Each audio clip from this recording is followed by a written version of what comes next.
Friends আপনাদের সকলকে আমি আমার চ্যানেলে স্বাগত জানাই তনিমাস হোম কিচেন। আজকে আমি একটা খুব সুস্বাদু একটা রেসিপি নিয়ে আপনাদের কাছে চলে এসেছি, যেটা হলো একটা ইটালিয়ান ওয়ান পট মিল। এখানে আমি বানিয়ে নেব আজকে মিন্ট রাইস আর তার সাথে white sauce vegetable. White sauce দিয়ে আমি শীতের সবজি বিভিন্ন ভেজিটেবল দিয়ে আমি বানিয়ে নেব এই পদটা। তাহলে চলুন দেখে নিই কিভাবে আজকে এই ওয়ান পট মিল আমরা বানিয়ে। এই ওয়ান পট মিলটা বানাবার জন্য প্রথমে আমি দেখুন কড়াতে একটু সাদা তেল নিয়ে নিয়েছি। আপনারা সাদা তেলের জায়গায় একটু বাটারও ব্যবহার করতে পারেন। আর এখানে দেখুন আমি সবজি কেটে নিয়েছি, ক্যাপসিকাম কেটে নিয়েছি, গাজর কেটে নিয়েছি এরকম চৌকো চৌকো করে, ব্রকলি নিয়ে নিয়েছি, আর এখানে আমি নিয়ে নিয়েছি মাশরুম।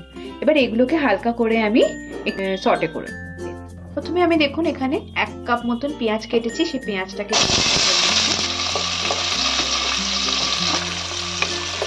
পেঁয়াজটার সাথে সাথে আমি আমার বাকি সবজির পাটাগুলোকে এর মধ্যে দিয়ে দেব।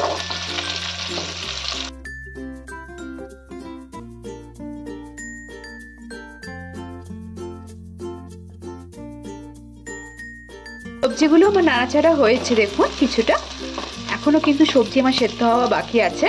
এবার আমি এর মধ্যে স্বাদ মতো নুন নিয়ে নেব। আমি এখানে 2 টেবিল স্পুন মতো নুন ব্যবহার করে নিচ্ছি।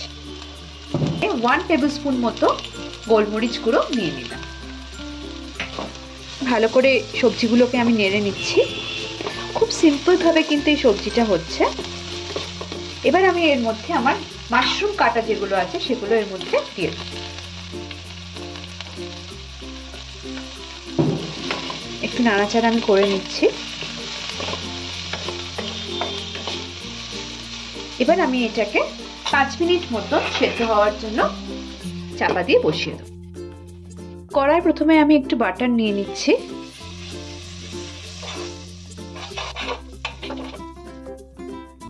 আমি এবার এর মধ্যে 2 টেবিল স্পুন মতো রসুন কাটা নিয়ে নিচ্ছি।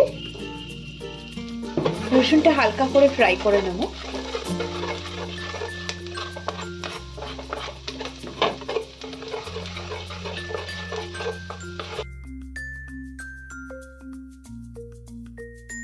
রসুনগুলো আমার ভালো করে ফ্রাই হয়ে গেছে দেখুন। এবার আমি এর মধ্যে 1 টেবিল স্পুন মতন ময়দা নিয়ে নিলাম। ময়দাটা নিয়ে ভালো করে এটা মিক্স করে নেব।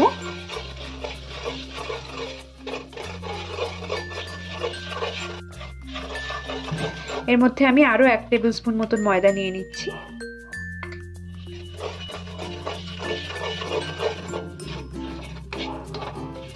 এর মধ্যে আমি দুধ অ্যাড করে দিচ্ছি।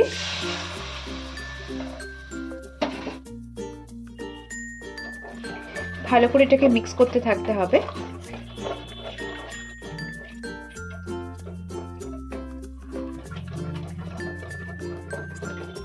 সুন্দর ঠিক হয়ে যাচ্ছে।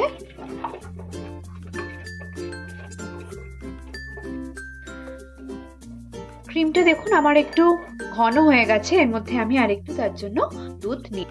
ভালো করে এটাকে আমাকে নাড়তে থাকতে হবে।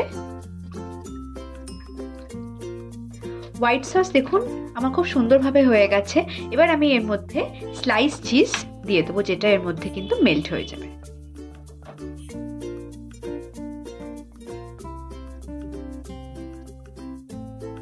এটা মেল্ট হওয়ার সাথে সাথে আমি আমার যে সবজি ভাজাগুলো ছিল সেই সবজি ভাজাগুলো এর মধ্যে এবার দিয়ে দেব।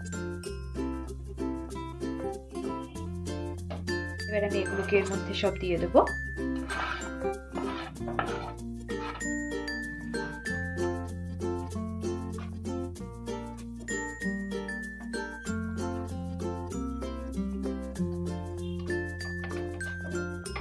পাচ্ছেন সবজিটা কিন্তু এর মধ্যে খুব সুন্দরভাবে মিশে গেছে। গ্রেভিটা কিন্তু খুব সুন্দরভাবে হয়ে গেছে। এবার আমি এর মধ্যে শেষে নামাবার আগে একটু অরিগ্যানো দিয়ে দেব।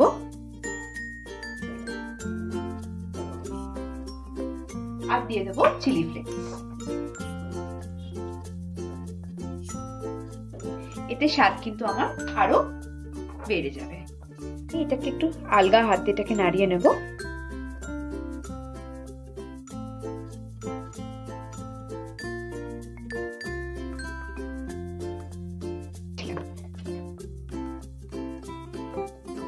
গ্রেভি আইটেমটা আমার একেবারেই রেডি হয়ে গেছে। এবার আমি বানিয়ে নেব রাইসটা।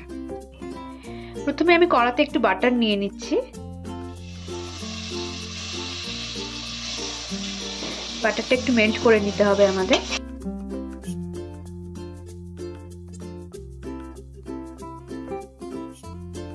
ওটা জিরে আমি এখানে 2 টেবিল স্পুন মতো নিয়ে নেব।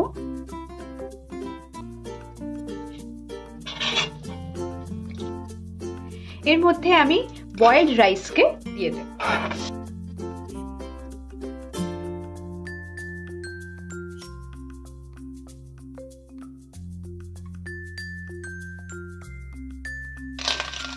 দেখুন আমি ভালো করে জিরেগুলোর সাথে নেড়ে নিয়েছি রাইসটাকে। এবার আমি এর মধ্যে নিয়ে নেব একটু অরিগানো, আর আমি নিয়ে নেব ছোট ছোট করে মুছানো আমার অল্প একটু পুদিনা পাতা। এবার এই রাইসটাকে আমি ভালো করে নেড়ে নেব।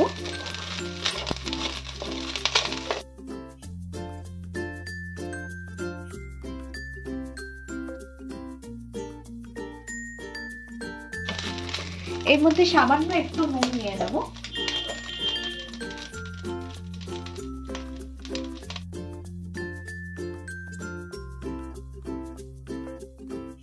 নেড়ে নিতে হবে যাতে পুদিনা পাতার যে কাঁচা ভাবটা সেটা কেটে যায়। 2 মিনিট মতন আমি এটাকে একটু চাপা দিয়ে হতে দেবো। 2 মিনিট হয়ে গেছে, আমার রাইস একেবারেই রেডি। দেখতেই পাচ্ছেন খুব সুন্দর কিন্তু একটা গন্ধ ছেড়েছে পুদিনা পাতা। এবার আমি গ্যাসটাকে অফ করে দিই। ইটালিয়ান 1 পট মিল আমার একেবারেই রেডি। এবার আমি এটাকে সুন্দরভাবে সার্ভ করে দিচ্ছি। এটা হলো আমাদের মিন্ট রাইসটা।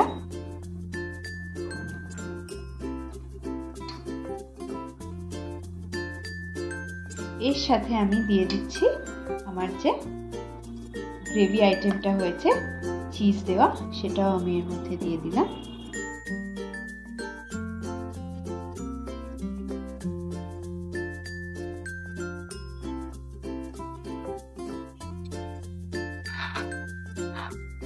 দেখতেই পাচ্ছেন খুবই সুন্দর কিন্তু টেস্টটা হবে এবং ঝটপট এই রান্নাটা কিন্তু আমরা বানিয়ে ফেললাম। এই ইটালিয়ান 1 পট রাইস কিন্তু আমাদের একদম তাড়াতাড়ি হয়ে গেল, খুব সহজেই এটা বানিয়ে ফেললাম। এই রেসিপিটা আপনারা বানিয়ে দেখবেন, ছোট থেকে বড় সবারই কিন্তু খুব ভালো লাগবে। স্পেসিফিক্যালি বাচ্চাদের কিন্তু খুবই এই ডিশটা ভালো লাগবে। এর মধ্যে সবজি আছে, সবজির মধ্যে আমরা সামান্য হোয়াইট সস ইউজ করে এটা বানিয়ে নিয়েছি। এই রেসিপিটা যেভাবে বানিয়েছি আপনারা যদি বানান তাহলে আপনাদের সবারই খুব ভালো লাগবে এবং আমাকে জানাবেন কমেন্ট সেকশনে আপনাদের কেমন লেগেছে।